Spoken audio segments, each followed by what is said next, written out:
All right, here we go. The audience already on the YouTube chat room is asking for the paper crinkling.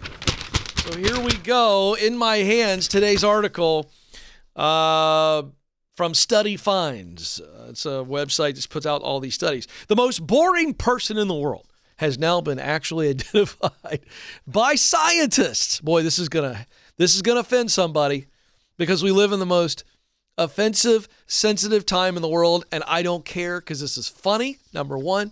Number two, it's data-based, so get over yourself. Here we go. New study examining the science of boredom has ranked jobs, characteristics, and hobbies that people consider dullest in society. Now, I'm not going to focus on the hobbies and the interests. I'm going to focus on the work, all right?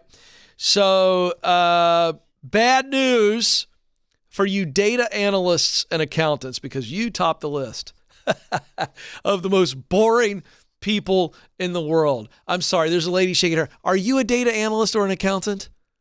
Are you an accountant? Okay, I'm so glad she's watching live. This is great because, hang on, this is what a study said, but I'm going to come back to that. I'm glad you shook your head. No, I'm not boring. Which, by the way, she doesn't look boring. She's very relaxed on the couch out there. She's got a pink hoodie on. She doesn't strike me as an accountant. So more on her in a moment.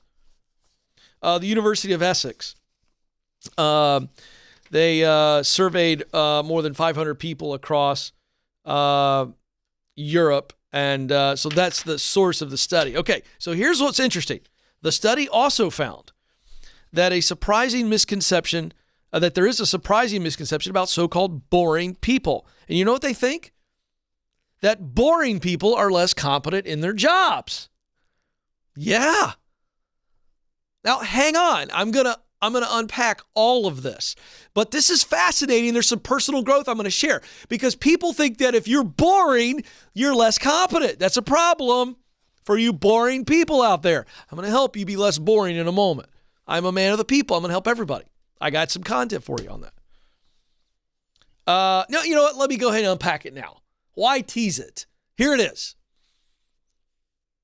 If your personality is not jumping off of the map every time you walk in, that doesn't necessarily make you boring. So let's be clear here. But if you are quiet and if you are an introvert and you just don't engage much, you could unintentionally get the label of boring.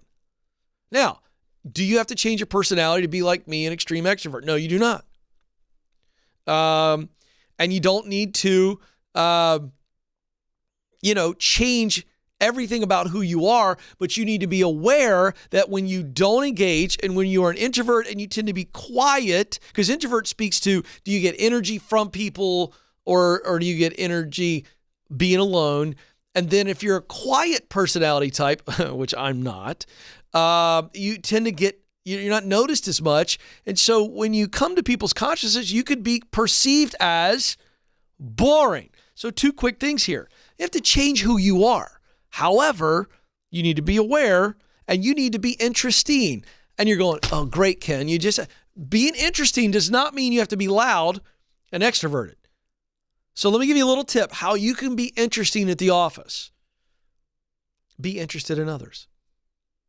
Introverts, that's one-to-one. Stay in your lane. Stay in your natural. That's a great place. But if you're quiet or shy or lack confidence, stay in your introvert lane, but be interested in people. And here's what I know. If you ask questions to other people about them and their lives, it's less attention on you. And by being interested in them, they will find you. Watch. They'll find you to be interesting. I just set a bunch of people free right there. That does not mean you got to walk in and tell jokes every Monday morning. But engage by being interested in others, and guess what happens? They play tennis with you. You ask about their life, then they go, well, tell me about your life. And you share a couple things, and all of a sudden you're interesting because you are. All right, let's keep going. By the way, I'm not patting myself on the back, but I'm going to tell you something. That content right there is going to set a lot of you free if you do it. Because let me tell you something. If people think that you're boring, they think that you're not competent. This is not my opinion. This is what the data says. And this could be holding some of you back. Some of your leaders might go, well, Fred's a nice guy, but he's kind of boring. And I'm not sure Fred's a rock star. It's totally wrong.